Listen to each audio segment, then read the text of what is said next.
আসসালামু আলাইকুম। কৃষির জানালার চ্যানেলের পক্ষ থেকে সবাইকে স্বাগতম। আপনাদেরকে আজকে দেখাবো মেটাল সিড কোম্পানির নাইস গ্রিন হাইব্রিড লাউ। এই লাউটি দেখতে সবুজ, প্রচুর পরিমাণে ধরে। আপনারা লক্ষ্য করুন, এটি জমিটা ছিল রসুনের মধ্যে।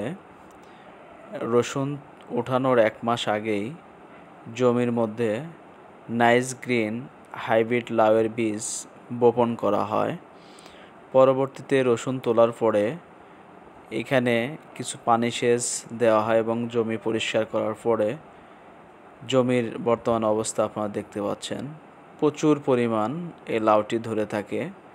এই জন্য কৃষক ভাইদের আমি বলবো, যারা লাউ করতে চান তারা অবশ্যই মেটাল সিড কোম্পানির নাইস গ্রিন লাউটি করবেন।